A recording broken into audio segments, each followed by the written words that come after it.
दोस्तों, ओला electric mobility limited की बात करें तो स्टॉक लगातार गिर रहा है। आप देख ही सकते हो कि इसने एक फ्रेश लो बना दिया है। अब आप देख सकते हो कि गिरावट के पीछे की वजह जो है उसको समझेंगे। यहाँ पे प्रमोटर अपने गिरवी शेयर लगातार बढ़ा रहे, स्थिति कमजोर हो रही है। एक तो ऑलरेडी कंपनी लॉस में है और जिस तरह से प्रमोटर अपने शेयर प्लेस कर रहे हैं, विश्वास काफी कम हो रहा है। ऐसे में क्या उम्मीद बन रही है, क्या और भारी गिरावट होने वाली है या यहाँ से कुछ संभावना पॉजिटिव बन रही है, उसको समझने की कोशिश करेंगे। ओला इलेक्ट्रिक मोबिलिटी जो इसकी प्राइस एक समय 150 के आसपास थी, वो स्टॉक 35 के आसपास है, जबकि बाजार इस समय ऑल टाइम हाई के आसपास है। क्या है संभावना इसकी?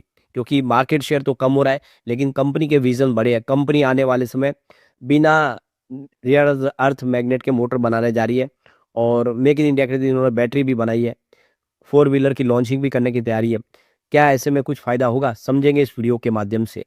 लेकिन फ्रेंड्स, उससे पहले अगर आप पहली बार हमारे चैनल पे आए तो चैनल को सब्सक्राइब कर दीजिए, एक बेल आइकॉन दबा दीजिए ताकि जब भी नया वीडियो बने पहला नोटिफिकेशन आपको मिले। वीडियो पसंद आए तो लाइक से जरूर कीजिए।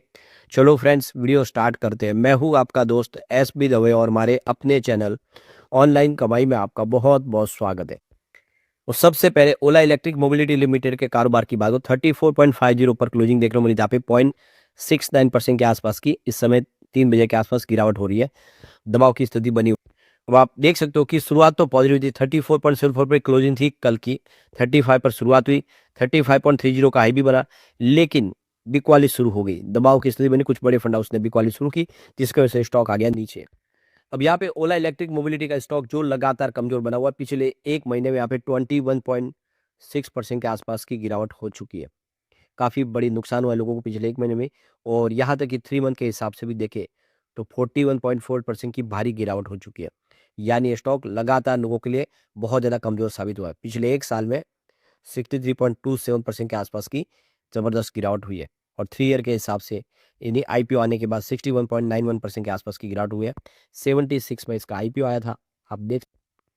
तो आप समझिए कि 33 इसने कल एक लो बनाया और 100 इसका 52 का हाई है। तो उस लेवल से देखे तो स्टॉक काफ़ी नीचे आ गया है। और वैसे आप देखें आईपीओ के बाद ही इसने काफ़ी अच्छी दौड़ भी लगाई थी, 157 तक गया था। लेकिन अब आप समझ सकते हो उस लेवल पे अगर कोई फंसे होंगे तो उसको कितना नुकसान हो रहा है, क्योंकि गिरते हुए बहुत नीचे आ गया, अपने ऑल टाइम लो पे आया। तो आप देख सकते हो कि रिकॉर्ड लो पे आ गया स्टॉक। और इसके पीछे वजह की जो सीईओ और फाउंडर है भाविश अग्रवाल, उन्होंने अपने गिरवी शेयर और बढ़ा दिए। लगातार वो शेयर प्लेस कर रहे हैं, जिसकी वजह से लोगों का भरोसा कम हो रहा है। तो ये देख सकते हो कि भाविश अग्रवाल ने करीब 3% एडिशनल अपने जो स्टेक है उसको भी गिरवी रख दिया है। तो आप समझ सकते हो कि इसकी वजह से कल इसने ऑल टाइम लो बनाया 33.20 का 9 दिसंबर को। तो क्लियरली आप देख सकते हो कि यहाँ पे मिंट की जो रिपोर्ट के अनुसार भाविश अग्रवाल ने जो अपने गिरवी शेयर है वो 13% तक कर दिए। तो टोटल इनकी होल्डिंग 30.02% के आसपास, जिसमें 13% के जो पोर्शन है वो इस समय इनके गिरवी रखे हुए हैं। तो लगातार जो गिरवी शेयर रखे जा रहे हैं, जिसकी वजह से एक चिंता की विषय बन रही है कि आखिर प्रमोट इतने शेयर गिरवी क्यों रख रहे हैं। तो इसका दूसरा पहलू भी है, जैसे कि कंपनी बहुत सारे बिजनेस अभी आगे बढ़ाने के लिए तैयारी कर चुकी है, जैसे कि फोर व्हीलर की लॉन्चिंग करने जा रही है, रियर अर्थ मैग्नेट के बिना मोटर बनाने की तैयारी हो रही है, मेक इन इंडिया के तहत बैटरी बनाई जा रही है। तो इन सब के लिए भी पैसे की आवश्यकता होती है, इसीलिए भी कुछ गिरवी शेयर रखे गए हैं।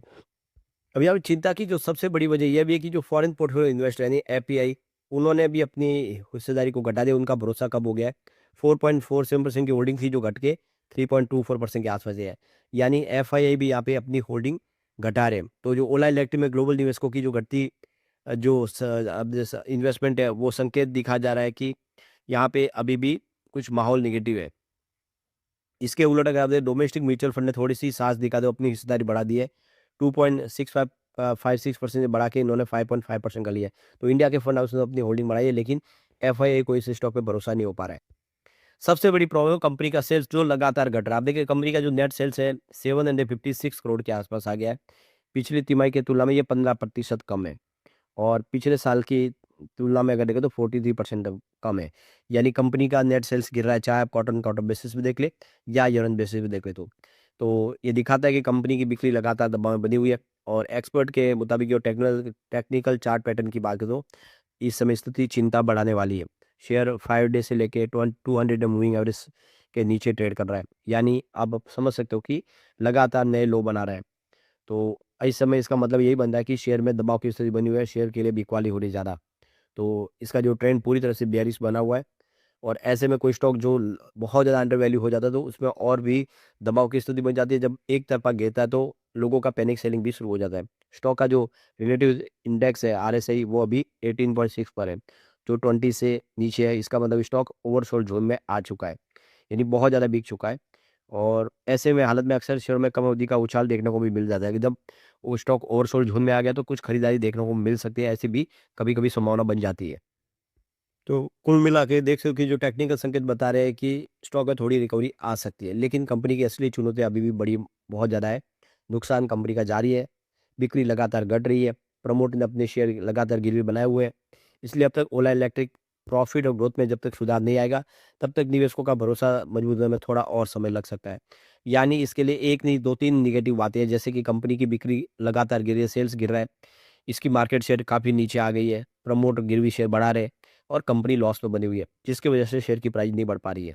अब यहाँ पे ओला इलेक्ट्रिक मोबिलिटी को लेकर वेल्थ मिल्स सिक्योरिटीज के डायरेक्टर इक्विटी स्ट्रेटेजी जो क्रांत निबातनी ने कहा है कि कभी इलेक्ट्रिक टू व्हीलर सेगमेंट की ये पोस्टर बॉय माने जाने वाली कंपनी ओला इलेक्ट्रिक पिछले कुछ तिमाही में लगातार दबाव में है।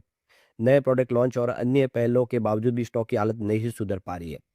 पिछले दिनों देखिए सरकार ने पीएलआई का बेनिफिट भी दिया, और उस पीएलआई की बेनिफिट की वजह से जो स्टॉक ₹39 के आसपास था, वो बढ़ते हुए 71 तक पहुँच गया था। लेकिन अब आप देखें स्थिति फिर बदली है, और वो 71 का स्टॉक जो काफ़ी नीचे आ गया है। तो आप ये देख सकते हो कि इस समय ओला इलेक्ट्रिक की जो मार्केट की पकड़ है वो काफ़ी कमज़ोर होती जा रही है। कंपनी लगातार गिरते हुए 5वें नंबर पे पहुँच गई है। हीरो मोटोकॉर्प ईवी की यूनिट वेदा ने ओला इलेक्ट्रिक को पीछे छोड़ते हुए चौथा स्थान प्राप्त कर लिया है। यानी अब तो ये हीरो मोटोकॉर्प से भी पीछे चली गई है। एक समय ये देख सकते हो कि नंबर 1 पोज़ीशन पे थी, अब वो नंबर 1 पोज़ीशन से गिरते हुए 5 नंबर पे आ गई है। तो समझ सकते हो कि स्थिति काफ़ी कमज़ोर है। तो ओला की जिस तरह से हालत हो रही है, वो आप समझ सकते हो इससे आने वाले समय दबाव की स्थिति और बन सकती है। कंपनी का आप देखें क्वार्टर 2 में नेट जो लॉस है वो 418 करोड़ के आसपास था। पिछले साल की तुलना में थोड़ा-सा कम है, क्योंकि पिछले साल 495 करोड़ के आसपास का लॉस हुआ था। लेकिन जो ऑपरेशनल रेवेन्यू उसमें 43% की गिरावट हुई है, जो 690 करोड़ के आसपास आ गया है। पिछले 1 साल पहले ये 1214 करोड़ के आसपास था। तो कंपनी का नि रेवेन्यू प्रॉफिट गिर रहा है, और लगातार अपना मार्केट शेयर कम हो रहा है। ईएमए एसएस स्टॉक अभी भी और दबाव में देखने को मिल सकता है। इसकी अगर हम शेयर होल्डिंग पैटर्न की देखें तो प्रमोटर की होल्डिंग आप देखिए 36.78% पर है, जो अनचेंज है अभी। और डीआई की बात करूँ, उनकी होल्डिंग यहाँ पे बढ़ी है, 6.78% तक पहुँच गई, जो जून में 2.87% के आसपास है। अच्छा खासा निवेश बढ़ा है, लेकिन एफआई ने होल्डिंग घटाई है, 3.24% के आसपास की होल्डिंग आ गई है, जो पिछले क्वार्टर में जून क्वार्टर में 4.48% के आसपास थी। जनरल पब्लिक की होल्डिंग भी घटी है, 48.32% के आसपास है, जो जून क्वार्टर में 50.7% के आसपास है। कुल मिला के दबाव की स्थिति बनी हुई है। अभी फिलहाल वेट एंड वॉच करना होगा। इसमें कोई बड़ा नतीजा इस समय देखने को नहीं मिलेगा। थोड़ा ये दबाव की स्थिति में स्टॉक ज़रूर है। लेकिन फ्रेंड्स, कोई भी इन्वेस्टमेंट करने से पहले अपने फाइनेंशियल एडवाइज़र से एडवाइस ले लें, या अपना खुद का रिसर्च करें, क्योंकि मैंने वीडियो आपके एजुकेशनल पर्पज़ के लिए ही बनाया। वीडियो पसंद आए तो लाइक से ज़रूर कीजिए और चैनल को सब्सक्राइब कर दीजिए। Thank you friends.